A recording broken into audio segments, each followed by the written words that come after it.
Hello and welcome to Today in the News and Vanguard Live. I am Precious Chukudi. We begin with the front pages of the papers this morning. Starting off with Vanguard. Vanguard is leading with petrol scarcity will linger 2 more weeks, and that's coming from IPMAN. The writer says scarcity spreads nationwide. Long queues emerge at filling stations. Hawkers sell petrol at 1,000 naira per litre. Commuters stranded at motor parks.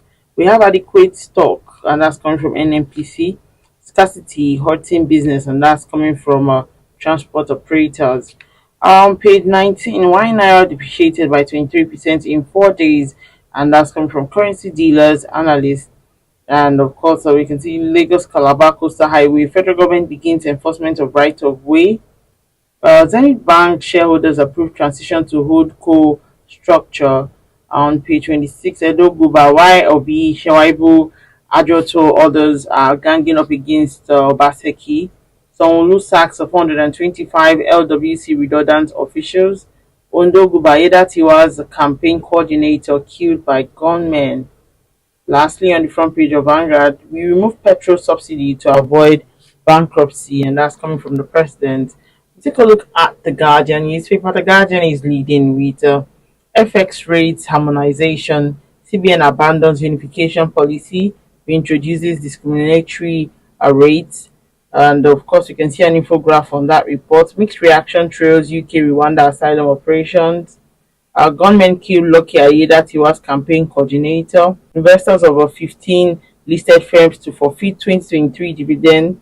The misguided invasion of Oyo State Assembly matters arising. That is on the editorial page. Lamido slams the northern governors over security meeting in US. Two notorious drug kingpins bag life jail for cocaine trafficking. PDP divided as a big group rejects Ighodalo. And lastly, on the front page of the Guardian, APC kicks as the PDP wins all seats in Oyo local government area polls. We take a look at the Nation newspaper. The Nation is leading with petrol scarcity spread to Lagos, Oyo, Ondo, Osun, Edo, others. Right, it says the marketers resume product lifting from depots. NMPC, there is sufficient stock. How banks plan to meet recapitalization conditions. Danish firm to invest $600 million in Apapa port orders. Stories above.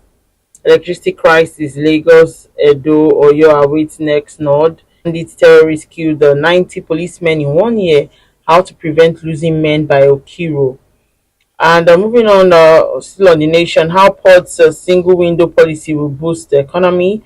PDP wins all the three council seats in Oyo. Why we won.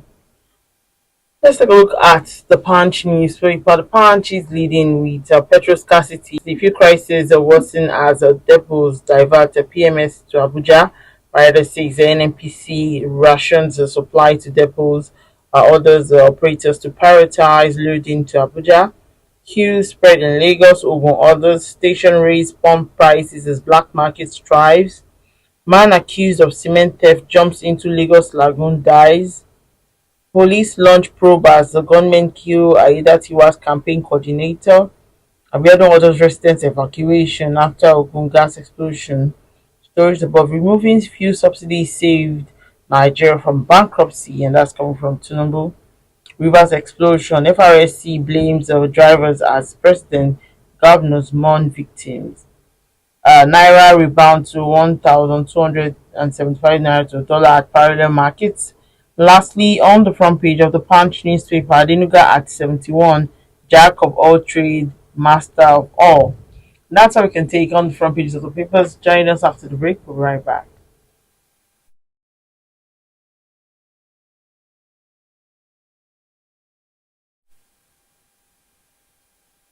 All right, welcome back. If you're just joining me still today in the news on Vanguard Life, I am Precious Chukudi. Joining me to talk about some of the stories on the front pages of the papers this morning is Mr. Ali Mohammed, CEO of Magnet Communications, also former editor of Daily Times and Concord newspapers. Good to have you join me this morning, sir. Good morning, Precious. How are you? Very well, thank you. All right, let's delve in and look at what we have. Petrol scarcity. The roads are back on queues with people trying to get fuel from filling stations, and black marketers are now out. And IPMAN has said that the petrol scarcity currently spreading to more states across the country will take at least 2 weeks to normalize. And they are also faulting importation bottlenecks as behind the scarcity. NNPC has come out to say logistic issues. What's going on? I'm actually surprised that we are having long queues all over the country now. At a time that a refinery, that's the Dangote refinery, has started operation, I am also shocked that we still have this situation around us at a time when there is this hope that Warri Refinery will start working very soon. Whatever it is that is causing the long queues that we have across the country must be speedily tackled, because when you have fuel scarcity, it affects almost everything. Transport fare will go up, food prices, which is already up, will further go up, and it will never come down again. I'm not cursing, because whatever goes up in Nigeria don't come down. Now, on my way here, I saw a lot of people waiting at bus stops for transportation to their various places of work. Chances are that some of them, in fact, a lot of them, will get to work very late. Their productivity will be affected. You see, I'm surprised that we get to this level in Nigeria so quickly, where everything will be grounded due to the mistakes of some people who are supposed to ensure that there is a seamless circulation of petrol across the country. It is unfortunate. We are supposed to have grown past all this at small countries. Niger, Republic of Benin, you don't get to see this kind of troubles there. What is the problem with us? What is going on at NNPC? I still hear people talking about importation is the reason why we have fuel scarcity. What is there to cause fuel scarcity? You are bringing in refined products. You have a lot of storage areas around the seaports where those refined products are stored, from where they are moved to various parts of the country. It should be a seamless and non troubling process. But then some schools of thought believe that the occasional scarcity that we have is usually influenced by some people who want to make money. Look at what they are selling, how much they are selling the pump price of petroleum product today, 1,000. How many cars or car owners ahead 2,000 can buy a liter of fuel for 2,000 naira?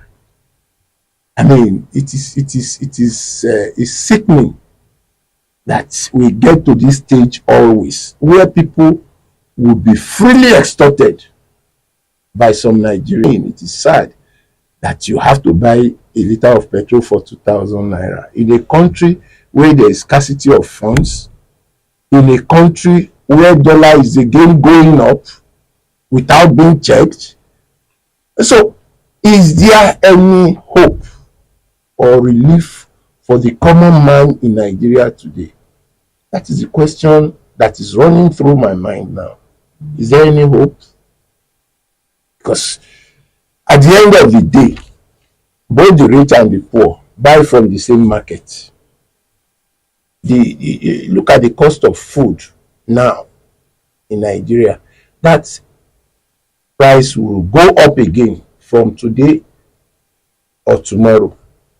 So there must be a concerted effort to ensure that all the things that will make life comfortable for the ordinary masses of this country are the things that will always happen here, not things that will make life difficult, and not things that will make living difficult for the people. All right, we're just talking about how much people are buying petrol as a result Mm, of this scarcity, and this is like the third time in a row since this administration came in that this is yes, happening. And yes. presidency, also mentioned the fact that they had to take out free subsidy because the country will be thrown into bankruptcy. What's your take on that?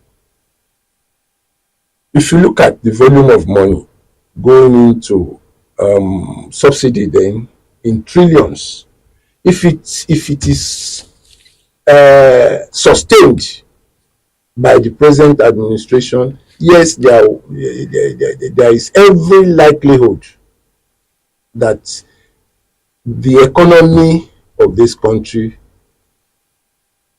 can collapse if it is sustained. I agree that the subsidy regime was unnecessary because what they call subsidy goes into the pockets of a few Nigerians. The subsidy was not in the interest of Nigerians. As you have money in trillions going into the pockets of some people, extorting the country. You sell crude oil for 5 trillion. You import petroleum products for 6.5 trillion. You are not making any profit as a businessman if your business is based on that calculation. From the layman's point of view, you are not making any profit from whatever business that is done that way. So, having said that, I support the eradication of subsidy payment with the hope that whatever it is that we are doing now, we will get it right in the downstream sector of the petroleum industry, and then ensure that there is effective and well coordinated supply of petroleum products in the country. But the reverse has been the case. You just said it that we've had it 3 or more times. A situation where fuel is scarce. When fuel is scarce, the price of even garri goes up. And if you ask why, the garri producer will tell you there is no fuel. And he or she had to transport the garri from one spot to another. And that is the reason why there is an increase in its price. If something as small as garri is affected, you cannot imagine a lot of other important things that is affected by the scarcity of petrol and petroleum products. So we must get things right. We are not, Nigeria is called the giant of Africa. It is not too good for us to be experiencing negative things that are occurring daily in Nigeria. Nigeria is an oil producing company. Non-oil producing companies don't even experience scarcity of petroleum products in their countries. I can name them, not to talk of an oil producing country like Nigeria. The present administration has done well by allowing some of our refineries to come on stream, the three refineries to come on stream, and also supported the growth of some new refineries, including Dangote refinery that has just come on stream. So we shouldn't really have any problem with distribution of petroleum products. We shouldn't have it. Like I said, we always have a situation that some people want to exploit to make more money. You'll be surprised that between now and the time this scarcity will end, some people will have made billions from this crisis. And it is unfortunate. All right, moving on now. The Naira fell by 23% against the dollar last week, thus Mm. recording the worst weekly performance of the Naira since February. And some currency dealers have, cited that the pace and speed of the CBN's intervention is a determining factor of, if the Naira is going to rise again. What are your thoughts? You see, I have always been against the floating of any currency. It is usually not the best. When you allow demand and supply to control your currency, this is what you get. There must be some level of controls of the Naira if we want to stabilize it. But that you allow it to float and dictate to the tunes of demand and supply. What we are having today is what we will be having. Today, it will do well in the market. Tomorrow, it comes down. And it allows instability in the economic system of any country that allows its currency to be determined. I mean, the value of its currency to be determined by by supply and demand and supply forces. And so, I support a slight control of the Naira by the CBN. Not that you leave it to fall and fall and fall due to the forces of demand and supply. And then you are now coming out again to see what efforts can be made to boost it. You can't have stability in that kind of economy because you are not sure. You should, as an economist, you must be sure that the rate of your currency is sustained for at least 3 months, and not that the forces of demand and supply will dictate whether the currency will be strong or weak. What I expect the government to do now is to exercise some level of control of the Naira to ensure that it stabilizes so well it becomes a force to reckon with, and then you can maybe allow some level of demand and supply to come in. Not that you are trying to stabilize it and you allow the currency to fall freely like a football. It is not the best in terms of economy. So, what ways do you think that the CBN can discourage sharp practices in the foreign exchange markets? The CBN has taken some steps by ensuring that foreign exchange allocation to banks are strictly monitored, that foreign exchange allocated to banks do not go into private pockets. What we had in the recent past is a situation where the banks were round tripping that money. They would trade with it, make some money, and it became part of them. They would trade with the money allocated to their banks. Then they make profit, 200-300% profit. And CBN has been able to get on top of that situation now. And that was why we had the stability that we had in the recent times.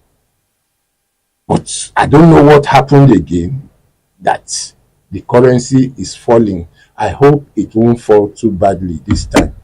So, strict monitoring of the activities of the banks and the bureau exchange agencies is very critical to the stability of the Naira. If CBN allocates so much dollars to bank precious, CBN must monitor and ensure that the banks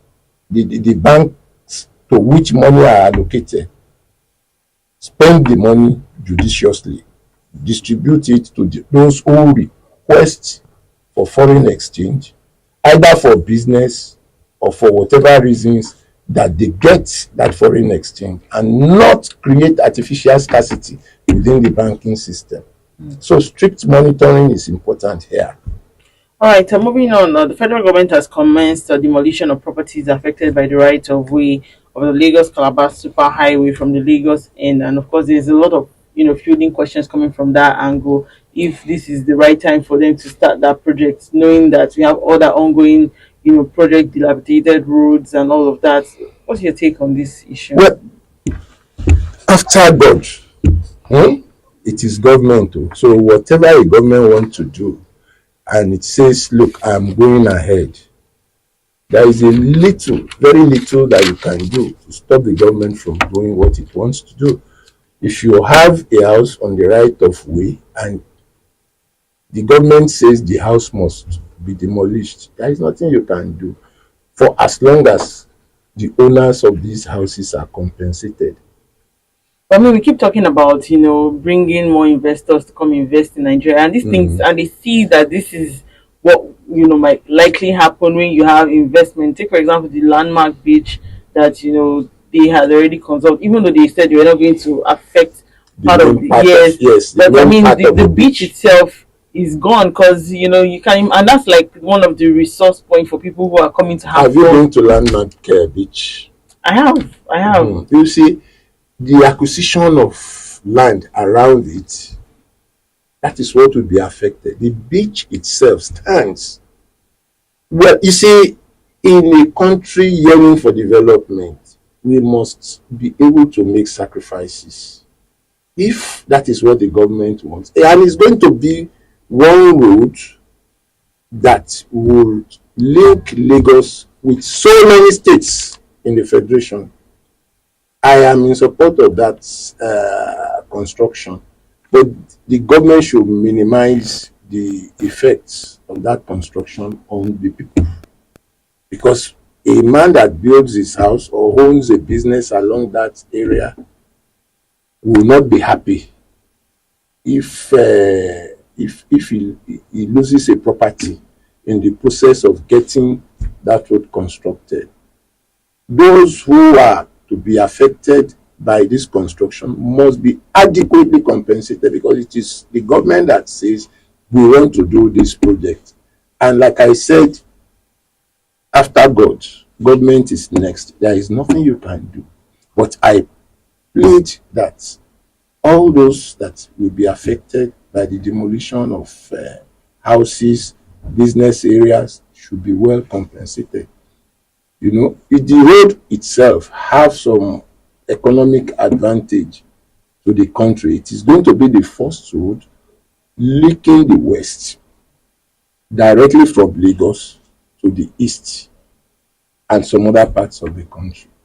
So it is a project that has its own economic advantages, but if you look at the disadvantages, you won't pray that the project will succeed, because if you look at the houses, business areas that will be affected, the cost, so those who are in charge should sit down and look at areas where they can help those who are to be affected, not only in terms of payment. You can give them land elsewhere.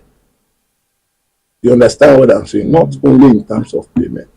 Give them land somewhere else, and I'm sure they will be happy at the end of the day. All right, let's touch on EDO GUBER and a couple of big wigs, That's my state. and followers of PDP are not, happy with the way the governor of the state is going about this governorship polls. So what's your take? Like I said, I'm from that state, and I know some of the politics going on there. I blame my brother Adam Soshomole for all this. He brought in Obaseki. Obaseki was his head of economic team,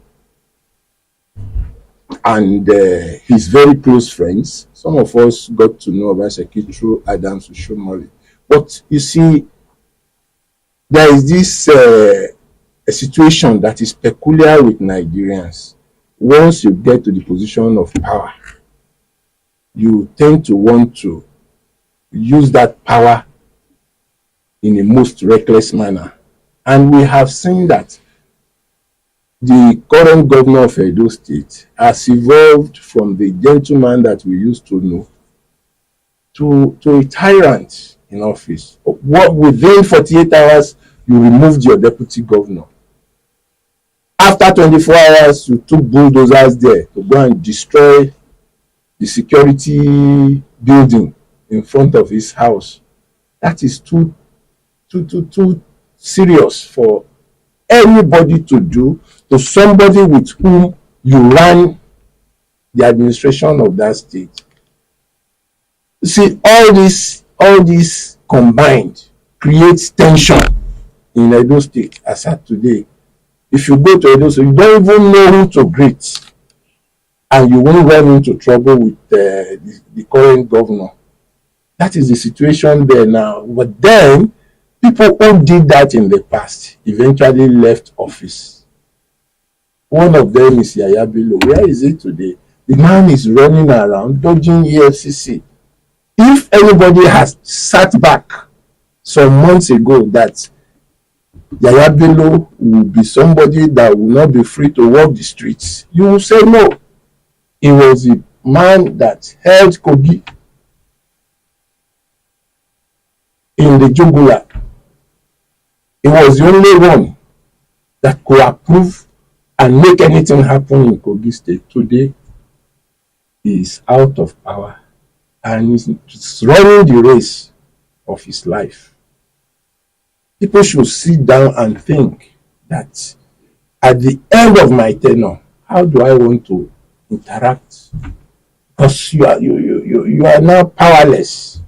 All those sirens, like about 5, 6 that you used to have, you don't have them anymore. You have to reintegrate yourself into the system again, and you want to live a free life. How do you want to live a free life when you have offended almost everybody that worked with you because of your greed, because of your love for power? Any power that you have with a tenure will end one day. And will you be able to move around freely in the same state? These are the questions that you should be asking yourself. One Nigerian that was in power and you will never know that he was a state governor is Donald Duke, a very close friend. He moves around, drives himself around.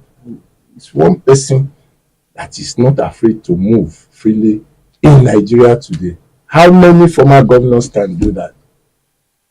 Everything that has a beginning will definitely have an end. So we are looking out for how Obaseki wants to manage his life after his tenure, because you have virtually wronged everybody in that state. Go to Benin and see the potholes on Benin Lagos Expressway. You couldn't do that. You couldn't repair roads. Once it rains, all economic activities in Benin, Epoma gets paralyzed. From Epoma to Auchi, the road is passable. They keep complaining that the road belongs to the federal government. In Lagos State government is taking care of federal government roads, and they get reimbursed at the end of a particular time. No, this man is not doing this. They are just busy quarreling, picking quarrels with people, thinking that you are the Lord and Master of Edo State. But one day, all this will end, and we want to see how it's going to survive it. All right, let's take a look at Miss and Mrs. Today, Mrs. is with her friend and they're chatting, and she says, go and check. Majority of men with 6 packs are poor. Those ones with 1 pack are the rich ones. My husband is one of them. And Mrs. friend is asking, what is 1 pack? And she says, big tummy. I like that. So some of us are 1 packs. The 1 pack ones are the ones that are rich. The 6 packs are the poor ones. That's what Mrs. is saying. Oh God, I like that classification. All right, thank you so much, Mr. Ali Muhammad. Thank you for sharing your thought with us this morning. Also, remember that you can equally like, share, and subscribe on all our social media platforms showing on your screen. Find up-to-date stories. Go to our website www.vanguardindia.com. I am Precious Chukudi, and thank you for watching.